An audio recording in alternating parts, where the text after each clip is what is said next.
Friends, मैं doctor Dwarka, consultant psychologist and life coach. दोस्तों, आज एक व्यक्ति एक ऐसा, हमारी बॉडी के 4 ड्राइव हैं: भूख, प्यास, नींद और सेक्स। इनमें आज हम बात करने जा रहे हैं नींद के बारे में, और नींद में भी हम बात करेंगे डीप स्लीप के बारे में। तो एक अच्छी और गहरी नींद न केवल व्यक्ति के मन को शांत करती है, बल्कि वो उसके दिन भर की जो थकान होती है उसको ठीक करती है, चिंताएं दूर करती है। और व्यक्ति जब ये सब चीज़ें होती हैं, थकान दूर हो जाती है, चिंता दूर हो जाती है और वो स्ट्रेस फ्री फील करता है, तो व्यक्ति अपने आप में एनर्जेटिक फील करता है, यानी कि उसको एनर्जेटिक करती है। नींद से न केवल व्यक्ति का ब्रेन ठीक होता है, बल्कि पूरा शरीर रिलैक्स्ड महसूस करता है। यही एक कारण है कि व्यक्ति जब बीमार हो जाता है, डॉक्टर के पास जाता है, तो डॉक्टर उसको मेडिसिन के साथ साथ ये एडवाइस करता है कि आप घर जाएं, आराम करें, नींद लें, प्रॉपर नींद लें, क्योंकि नींद के दौरान व्यक्ति की एनर्जी बहुत कम खर्च होती है। और जब एनर्जी कम खर्च होती है तो वो डाइवर्ट होती है, और जो भी प्रॉब्लम होती है, हीलिंग प्रोसेस शुरू होता है। उसमें जो भी बीमारी होती है या कोई प्रॉब्लम ऐसी हो जाती है स्वास्थ्य से संबंधित, वो ठीक होने की स्थिति में तेज़ी से काम करने लगती है। तो नींद आना बहुत ज़रूरी है। और आज स्थिति ये है कि व्यक्ति नींद जो है बिस्तर पे पड़ा हुआ है, करवटें बदल रहा है, नींद नहीं आ रहा है, नींद नहीं आ पा रही है, इलेक्ट्रॉनिक गैजेट्स को देख रहा है, बहुत सारी चीज़ें देख रहा है जो नींद नहीं आने के लिए सीधे सीधे जिम्मेदार होती है। यानी कि व्यक्ति अपनी नींद ना आने के लिए खुद जिम्मेदार ज़्यादा है। आज हम इसी बारे में बात करेंगे। और स्टडी ये बताती है कि जब व्यक्ति सो लेता है, यानी कि सोने की कोशिश करता है, और जब उसको नींद आती है उसके 1-2 मिनट बाद ही उसके ब्रेन और बॉडीज़ में बहुत सारे चेंजेस होने लगते हैं, जो उसके लिए बहुत अच्छे जो है सिद्ध होते हैं, या उसको बहुत अधिक बेनिफिट देते हैं। तो नींद को समझें हम, ये हमारे लिए बहुत ज़रूरी है। तो नींद क्या प्रोसेस क्या है, यह जानना ज़रूरी है। तो नींद एक ऐसी स्टेज है, एक ऐसी स्टेट है जिसमें व्यक्ति की जो दृष्टि, विजुअल सेंसर्स होते हैं वो, और जो ध्वनि के जो होते हैं वो, उसके प्रति व्यक्ति जो है रेस्पॉन्स कम करना शुरू कर देता है, यानी उसके प्रति जो जागरूकता होती है, क्योंकि व्यक्ति नींद में चला जाता है तो ना तो देख पाता है ना सुन पाता है। तो ये दोनों चीज़ों के प्रति वो रेस्पॉन्स कम करना शुरू कर देता है, और सोने के मात्र 10 से 15 मिनट के बाद ही व्यक्ति जो है वो नींद के जो चक्र हैं उनमें चला जाता है। और ये जो चक्र हैं आज हम इसके बारे में डिस्कस करेंगे। ये 2 तरह के चक्र होते हैं, एक REM होता है यानी कि रैपिड आई मूवमेंट, और दूसरा होता है नॉन रैपिड आई मूवमेंट या NREM। तो ये 2 चक्र ऐसे हैं जो, जैसे हम बात करें नॉन रैपिड आई मूवमेंट की, तो इसमें व्यक्ति में उत्तरोत्तर डीप स्लीप की स्थिति आती है। पहले हल्की सी नींद आएगी, फिर थोड़ी और गहरी नींद आएगी, और जो तीसरा स्टेज इसका जो आता है, यानी कि नॉन रैपिड आई मूवमेंट का भी जो तीसरा स्टेज आता है, इसमें व्यक्ति बिल्कुल गहरी नींद की स्थिति में चला जाता है, बहुत गहरी नींद में चला जाता है। अगर व्यक्ति को झंझोड़ के जगाया भी जाए तो वो तुरंत 2 मिनट के बाद ही या वापस जागने के बाद ही वो तुरंत, आपने देखा भी होगा बहुत से लोग जागते हैं गहरी नींद में, और फिर उनको जो भी काम पूछते हैं और वापस वो नींद में चले जाते हैं। तो वो स्टेट होती है, उसकी 3rd स्टेट होती है, यानी कि नॉन रैपिड आई मूवमेंट की 3rd स्टेट होती है। ऐसे ही अगर हम रैपिड आई मूवमेंट की बात करें तो इस चक्कर में व्यक्ति नींद, शुरुआत में नींद कम आती है, फिर और तेज़ी से आने लगती है, और व्यक्ति एक स्थिति में ऐसा आता है कि ये, इसमें व्यक्ति को बिल्कुल, व्यक्ति का जो शरीर है वो ऐसा हो जाता है जैसे एक पैरालाइज्ड व्यक्ति का होता है, यानी कि पूरी तरह से वो न तो जागा हुआ रहता है न सोया हुआ रहता है। तो फिर कुछ देर बाद जब वो जागता है तो वो तुरंत नॉर्मल हो जाता है। तो ये चक्र में हमारी नींद जो है, स्लिप जो है, बटी हुई है। और डीप स्लिप से फ़ायदा क्या है आप ये समझिए, हमारे लिए क्यों ज़रूरी है। देखिए, डीप स्लिप जब होती है तो व्यक्ति के हार्मोन प्रॉपर वर्क करते हैं, तो हार्मोनल बैलेंस्ड स्थिति होती है। इसके अलावा जो व्यक्ति के अमीनो एसिड है, प्रोटीन सिंथेसिस है, वो एक प्रॉपर प्रक्रिया उसकी होने लगती है, जिसकी वजह से व्यक्ति के जो ड्राइवर्स हैं, जो और ड्राइवर हैं, जैसे भूख, प्यास, सेक्स, ये भी प्रॉपर काम करने लगते हैं, यानी कि जो हार्मोन है इनको प्रॉपर बैलेंस्ड करते हैं, और व्यक्ति की सारी चीज़ें बैलेंस होने लगती है। तो एक स्टडी हुई 2018 में, और उसमें ये बताया गया कि गहरी नींद जो है व्यक्ति के, यहाँ तक कि व्यक्ति का जो घाव अगर कोई हो जाता है किसी तरह का, तो उसको भी भरने में नींद का बहुत बड़ा रोल रहता है। तो नींद एक व्यक्ति के लिए, और ख़ास करके डीप स्लीप, यही नहीं है कि व्यक्ति जो है बेड पर करवटें ही बदल रहा है और नींद नहीं आ पा रही है, 2 मिनट सो रहा है, फिर हल्की सी नींद खुल जाती है, फिर ज़बरदस्ती नींद लेता है, फिर खुल जाती है, तो ये नींद प्रॉपर नहीं है। तो डीप स्लीपिंग एक व्यक्ति के लिए बहुत ज़रूरी है। इसके लिए क्या ज़रूरी टिप्स है वो आप समझिए, 1 to 1 मैं आपको बता रहा हूँ। नंबर 1, सोने का समय तय करें, ये बहुत ज़रूरी है। मैंने मेरे स्लीपिंग पे बहुत सारे वीडियो दिए हैं, तो आज मैं आपको डीप स्लीप के टिप्स बताने जा रहा हूँ। तो डीप स्लीप के लिए पहली कंडीशन होती है नंबर 1 कि सोने का एक समय तय करें। ये नहीं है कि आप रात को 12 बजे सो रहे हैं, कोई दिन 11 बजे सो रहे हैं, कोई दिन दोस्तों के साथ बैठ गए, कोई दिन मूवी देखने चले गए। बहुत सारे ऐसे एक्सक्यूजेज हैं जो व्यक्ति खुद पैदा करता है। तो सोने का जब आप टाइम फिक्स करेंगे तो अपने आप नेचुरली उठने का टाइम भी अपने आप तय हो जाएगा। आप खुद सो के देखिए, अगर आप रात को 10 से 10:30 या 11 के बीच में सो गए तो सुबह आप 6 बजे पहले हर हाल में उठ जाएंगे। तो सोने का समय आप डिसाइड करें, ये बहुत बहुत ज़रूरी है। एक डीप स्लीप के लिए सोने का समय तय करें। नंबर 2, बेडरूम को आप क्लीन रखें। ये बहुत ही नेचुरल है, साइकोलॉजिकल है। बहुत से लोगों के लिए तो बहुत साइकोलॉजिकल है। जब बेडरूम में चीज़ें इधर उधर पड़ी रहेंगी और कुछ चीज़ें चल रही हैं या इलेक्ट्रॉनिक्स गैजेट्स भी चल रहे हैं, कपड़े पड़े हैं, सामान पड़ा है, तो उस स्थिति में बहुत से लोगों को नींद नहीं आती है। स्थिति है कि कुछ को तो बिल्कुल गंदगी में भी नींद आ जाती है, लेकिन बहुत से लोगों को नींद नहीं आती जनरली। तो आप बेडरूम को जब व्यवस्थित करेंगे, हर एक चीज़ व्यवस्थित रहेगी, तो आपको लगेगा, माइंड ऑर्डर देगा अपने आप। साइकोलॉजिकल प्रोसेस है, माइंड ऑर्डर देगा कि नींद का या सोने का समय प्रॉपर हो गया, सब चीज़ें प्रॉपर जो है व्यवस्थित हैं और हमको मेरे को सोना चाहिए। तो नंबर 2 में आपको बेडरूम को साफ क्लीन और रख के और नींद के लिए पूरी तरह अपने आप को माइंडली प्रिपेयर करना चाहिए। नंबर 3 और बहुत मोस्ट इंपॉर्टेंट है कि जितनी भी टेक्नोलॉजी से जुड़ी हुई चीज़ें उनसे आप अपने आप को दूर करें।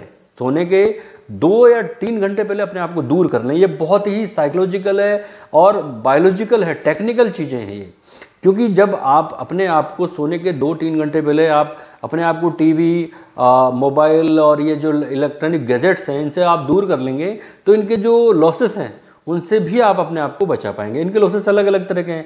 सपोज कीजिए कि आप मोबाइल ही देख रहे हैं, तो मोबाइल में आप बहुत सारी चीज़ें ऐसी देख रहे हैं जो आपको स्ट्रेस देगी, जो आपके जो सेंसर्स को अग्रेसिव कर देंगी। हो सकता है बेड पर भी आपको नींद नहीं आए, या लगातार आप, और ऐसी ऐसी चीज़ें बनती हैं जो आपको स्टिमुलेट करती हैं, उत्तेजित करती हैं, और आपका जो नींद ड्राइवर है वो प्रॉपर जो है नींद की स्थिति में नहीं आ पाता, नींद नहीं आती है। आप सोचिए, आप बेड पर बैठे हैं या लेटे हैं और आप मोबाइल देख रहे हैं, गैजेट्स देख रहे हैं और आप ऐसी चीज़ें देख रहे हैं जो आपको नींद, मैं ये भी नहीं कहना चाहता कि आप सोते हुए मोबाइल नहीं देखिए, देखना ही नहीं है। आपको नींद लेने के 2 या 3 घंटे पहले अपने सारे इलेक्ट्रॉनिक गैजेट बंद कर देने चाहिए, आपको दूरी बना लेनी चाहिए। और इस 1-2 घंटे में आप पढ़ सकते हैं, आप कोई भी अपनी क्रिएटिव एक्टिविटी कर सकते हैं, आप पढ़ाई कर सकते हैं, आप राइटिंग कर सकते हैं, आप बच्चों के साथ बैठ सकते हैं। तो आप ये सब बंद कर देंगे तो इससे कई तरह के फ़ायदे होंगे। एक फ़ायदा ये होगा कि आपको जो इलेक्ट्रिकली जो मैसेजेस माइंड में जा रहे हैं, जो आपको जो है स्ट्रेस दे सकते हैं, आप को अग्रेसिव कर सकते हैं, उनसे आप दूरी बना लेंगे। बहुत सारी जो चीज़ें ऐसी जाती है माइंड में जो आपको थिंकिंग प्रोसेस जो है वो पूरा एक्टिवेट कर देती है, तो आप thinking and thinking and thinking यानी कि ओवर थिंकिंग करने लगते हैं, तो उससे आप अपने आप को बचा लेंगे। बहुत सी ऐसी चीज़ें हैं जिनको आप सोचने लग जाते हैं, लगातार उस पर सोचते हैं कि यार ये प्रॉब्लम भी मैं शॉर्ट आउट कर लूँ, ये भी कर लूँ, मैं ऐसा भी कर लूँ, मुझे ऐसा भी कर लूँ। क्योंकि बहुत सारी चीज़ें हमारे हाथ में जो गैजेट्स हैं वो हमें बहुत सारी चीज़ें अच्छी देते हैं, तो बहुत सारी ऐसी भी देते हैं जो हमें नुकसान देती है। तो आपको सोने के 2-3 घंटे पहले अपने आप को इलेक्ट्रॉनिक गैजेट से फ्री कर देना है। नंबर 4, चाय, कॉफ़ी, अल्कोहल यानी कि सब्सटेंस से अपने आप को दूरी रखना है। देखिए, चाय कॉफ़ी में भी आप जो है ना, बहुत सारे ऐसी चीज़ें हैं, खास करके कैफीन ऐसी है जो आपको नींद नहीं दिला पाएगी। लोग क्या करते हैं, नींद के सोने से पहले रोज़ जिद करते हैं कि मुझे चाय पिला दीजिए, मुझे कॉफ़ी पिला दीजिए, 1 कप थोड़ा सा, इस तरह बोल के। तो ये सब आपको क्या है कि चीज़ें, कैफीन जो है आपके जो है नींद के में एक तरह से रुकावट बन जाता है। ठीक ऐसे अल्कोहल अगर आप कोई लेने का आदी है या कोई स्मोकिंग करने का आदी है, तो इनमें जो चीज़ें होती हैं, इनमें जो ऐसे चीज़ें होती हैं जो माइंड को स्टिमुलेट करती हैं, नींद को जो है दूर करती हैं, नींद नहीं आने के में एक रुकावट पैदा करने लगती है। तो ये बहुत ज़रूरी है कि आप डीप स्लीपिंग करना चाहते हैं तो आपको चाय, कॉफ़ी, अल्कोहल और आपको स्मोकिंग से अपने आप को बचाना, और बिल्कुल बचाना है, इसमें कोई दो राय नहीं है। अगर आपको करना है, अगर आप छोड़ नहीं पा रहे तो धीरे धीरे करके छोड़िए, या फिर आप दिन में अपनी जो है सोने के 2-4 घंटे पहले ये सब फिनिश करके बैठ जाइए। जबकि व्यक्ति ऐसा नहीं कर पाता है, तो इसीलिए तो व्यक्ति को डीप स्लीपिंग नहीं आ पाती है। तो आपको करना क्या, अपने आप में सुधार करना है। पुरानी जीवनचर्या जो है हमारे, जो पुराने समय में जो होता था कि रात को सोने से पहले बेड जो है, जो सोने की स्थिति थी, वहाँ प्रॉपर व्यवस्था हम कर चुके होते थे, सारे घर के सो चुके होते थे। आज वो स्थिति नहीं है। लोग अपने कमरे में जाते हैं, बहुत देर तक करवटें बदलते रहते हैं, मोबाइल चलता रहता है, टीवी चलता रहता है, और भी बहुत सारी चीज़ें, लैपटॉप चलता रहता है। तो जब तक व्यक्ति अपने आप को बदलेगा नहीं, चीज़ों में, आदतों में बदलाव नहीं लाएगा, तो डीप स्लीपिंग नहीं हो पाएगी। डीप स्लीपिंग नहीं हो पाएगी तो बॉडी की बहुत सारी ऐसी बायोलॉजिकल प्रॉब्लम है जो क्रिएट होने लगेगी, चाहे वो हार्ट से जुड़ी हुई हो, थायराइड हो, या बहुत सारी ऐसी प्रॉब्लम है, हम अलग अलग उनके बारे में डिस्कस नहीं कर सकते। नंबर 5, दिन में नींद की झपकी आप ले सकते हैं। ध्यान रहे, आपको अच्छी डीप स्लीपिंग के लिए ज़रूरी है कि आप दिन में नींद की झपकी लें, लेकिन वो उसका जो टाइमिंग है वो 20 से 30 मिनट का, मैक्सिमम 20 से 30 मिनट का होना चाहिए। इससे ज़्यादा अगर आप समय नींद में गुजार देंगे, यानी कि वो झपकी तो लेंगे लेकिन आप 2 घंटे सो गए या 1.5 घंटे सो गए, तो रात को नींद डिस्टर्बेंस में आ जाएगी, नींद रात को नहीं आ पाएगी, और जब रात को नींद नहीं आएगी तो सुबह जल्दी नहीं उठ पाएंगे, तो नींद का जो एक बायोलॉजिकल जो क्लॉक सिस्टम है वो बिगड़ने लगेगा, तो नींद अपने आप बिगड़ने लगेगी और नींद नहीं आ पाएगी। उसमें मूड फ्रेश नहीं हो पाएगा। दिन में जब आप झपकी बहुत समय के ले लेंगे तो आपका मूड फ्रेश नहीं हो पाएगा। आपको ये बहुत ज़रूरी है कि आप 20-30 मिनट की लेते हैं तो आप अपने आप को रिफ्रेश फील करेंगे, आप अच्छे से नींद नींद ही नहीं आएगी रात को, बल्कि आप अपने आप को बहुत ही एनर्जेटिक फील करेंगे। लेकिन आप 2 घंटे सो गए दिन में, तो आप सोकर देखिए, आप एक्सपेरिमेंटली सो के देखिए, आपको लगेगा कि यार ये क्या हुआ, आज मैं थका हुआ फील क्यों कर रहा हूँ। तो ये बहुत बहुत ज़रूरी है। नंबर 6, कमरे में लाइट ऑफ करके सोना सीखिए। बहुत ज़रूरी हो जाता है। आज स्थिति ये कि लोग बड़े बड़े अपार्टमेंट में रहते हैं तो कहीं ना कहीं से रोशनी आ रही होती है, लाइटिंग आ रही होती है। खुद व्यक्ति भी अपने कमरे में अलग अलग तरह की लग्जरी लाइटें लगा के सोता है। कुछ लोग बेड के पास रखते हैं, कुछ लोग मोबाइल पे जो है बार बार मैसेजेस आते हैं तो वो उनको डिस्टर्ब करते हैं। तो सोने के लिए होना तो ये चाहिए कि प्रॉपर नींद आए, इसके लिए ज़रूरी है कि बिल्कुल लाइट ऑफ करके सोए, लेकिन व्यक्ति ऐसा नहीं कर पाता है। तो आप देखिए, जब हमारे आइज़ को जब हम पूरी तरह बंद नहीं कर पाते हैं या उन पर रोशनी गिरती है, कहीं से लाइटिंग आती रहती है, तो हमको नींद नहीं आ पाती है। तो अगर आप कुछ भी नहीं कर पा रहे हैं तो कम से कम अपनी आइज़ को किसी भी ऐसे कपड़े से ढक लीजिए जिसमें आइज़ के ऊपर रोशनी ना गिरे, उन पे लाइटिंग नहीं जाए और वो ब्रेन को मैसेजेस नहीं दे कि माहौल ऐसा नहीं है। ये बहुत ज़रूरी है, ये साइकोलॉजिकल है, आप समझिए, बहुत ही साइकोलॉजिकल है। जब व्यक्ति पूरा ऐसा करेगा तो उसकी आइज़ जो है उसको लगेगा कि भाई हाँ, अंधेरा हो चुका है, मुझे नींद लेनी है, और वो मैसेजेस माइंड को ब्रेन को फॉरवर्ड करेंगी और आपको नींद आने की स्थिति हो जाएगी। नहीं तो आप सोचिए, आप बहुत सारी लाइटिंग है या बहुत कम लाइटिंग है, आप नींद लेने की कोशिश करिए, आपको नींद नहीं आएगी, आप करवटें बदलते रहिए, आपको नींद नहीं आएगी। क्योंकि जो लाइट होती है उसमें मेलाटोनिन हार्मोन जो है वो उसका प्रोडक्शन होने नहीं हो पाता है, और ये बहुत ज़रूरी है कि मेलाटोनिन का हार्मोन का प्रोडक्शन हो ताकि आपको नींद आए। इसका मैंने पहले भी एक वीडियो में बताया था कि मेलाटोनिन हार्मोन का जब प्रोडक्शन होगा तो हमारे नींद का जो है साइकिल वो प्रॉपर होने लगेगा, और इसके लिए ज़रूरी है कि लाइटिंग कम हो। और नेचुरल लाइटिंग में तो व्यक्ति बैठ सकता है, लेट सकता है, लेकिन जो ये इस तरह की लाइटिंग होती है, इनमें अगर आप सोने की कोशिश करेंगे तो मेलाटोनिन नहीं बनेगा तो नींद भी नहीं आएगी। नंबर 7, रात में हैवी फूड ना लें। लोग होता क्या है कि रात को ही सोचते हैं कि बहुत जितना अच्छा खा सकते हैं, शादियों में जाते हैं, घर पे भी ये बना लो वो बना लो खा लो, तो जितना हैवी जंक फूड जो भी खाना है वो रात को ही खा लेते हैं। तो बॉडी को फंक्शनिंग ज़्यादा हो जाती है, उसके लीवर को बहुत ज़्यादा फंक्शनिंग करनी पड़ती है, तो वो कुल मिला के जो अंदर जो हार्मोनल प्रोसेस है वो बिगड़ने लगता है और नींद नहीं आ पाती। तो रात को हल्का भोजन खाएँ, कम भोजन खाएँ और अच्छे से नींद लेने की कोशिश करें, ये बहुत बहुत ज़रूरी है। नंबर 8, एक बहुत ही साइकोलॉजिकल रीज़न है कि आप तनाव और स्ट्रेस की या एंजाइटी की स्थिति से अपने आप को बचा के रखें।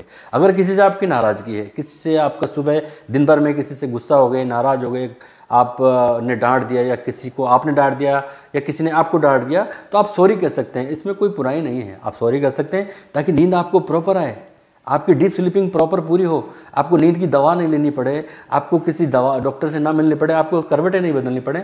तो आपको तनाव एंजाइटी से अपने आप को दूर रखने के लिए ज़रूरी है कि डीप स्लीपिंग के लिए ज़रूरी है कि आप अपने आप को स्ट्रेस से दूर रखें, एंजाइटी से दूर रखें, ताकि आपको नींद प्रॉपर आए।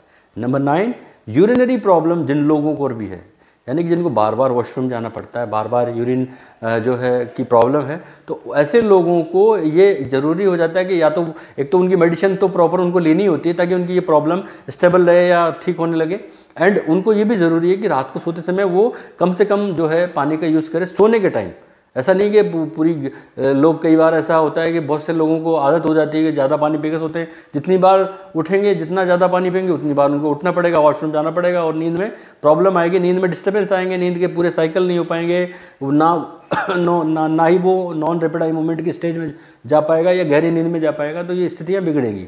तो व्यक्ति के लिए बहुत ज़रूरी है कि वो इस तरह की प्रॉब्लम है यूरिनरी प्रॉब्लम है, प्रोस्टेट से जुड़ी प्रॉब्लम है, तो इसके लिए वो पूरी मेडिसिन लें और रात को सोने के समय कम पानी पिए ताकि उनको नींद प्रॉपर आ पाए। एंड नंबर 10, नींद के लिए ये बहुत ज़रूरी है, डीप स्लीप के लिए बहुत ज़रूरी है कि अगर नींद नहीं आ रही है तो आप बिस्तर छोड़ दीजिए। टू बी फ्रैंक, एक बहुत ही अच्छी एडवाइस मैं आपको दे रहा हूँ। अगर आप डीप स्लीपिंग चाहते हैं, बिना दवाई की नींद चाहते हैं, आराम की नींद चाहते हैं, शांति तनाव रहित नींद चाहते हैं, तो अगर नींद नहीं आ रही है तो आप बिस्तर छोड़ दें और जो ज़रूरी काम लग रहा है उसको करने बैठ जाएं। 2, 3, 4 दिन, अगर हफ्ते भर भी आपने ऐसा कर लिया तो आपको प्रॉपर नींद आने लगेगी, समय पर आने लगेगी। अगर आपको नींद नहीं आ रही है, आप बिस्तर पे करवटें बदल रहे हैं, गैजेट्स यूज़ कर रहे हैं, वेब सीरीज़ देख रहे हैं और ऐसे मटेरियल ऐसे आते हैं आजकल गैजेट्स में कि आप व्यक्ति एक के बाद एक बहुत रात गहरी हो गई, आधी रात हो गई, देखे जा रहा है, तो फिर नींद नहीं आ पाएगी। तो डीप स्लीपिंग के लिए ज़रूरी है, अगर नींद नहीं आ रही तो आप उठ जाएं और क्रिएटिव जो भी काम है या जो ज़रूरी काम है उनको कर लें या म्यूजिक सुन लें, तो आपका जो ब्रेन है उसको रिलैक्स फील होगा। और ये स्टेप्स अगर आप फॉलो करेंगे तो आपको बहुत अच्छी नींद आएगी। तो ये बहुत ही साइकोलॉजिकल चीज़ें हैं जो मैंने 10 चीज़ें आपको बताई हैं, इनको आप फॉलो करें, डीप स्लीपिंग लें और माइंड को और बॉडी को दोनों को रिलैक्स फील कराएं, एनर्जेटिक फील कराएं और अच्छी नींद लें। अगर अब भी आपको कोई जानकारी चाहिए तो आप मुझे कमेंट कर सकते हैं। दोस्तों, मेरा आज का वीडियो यहीं तक था। धन्यवाद, नमस्कार।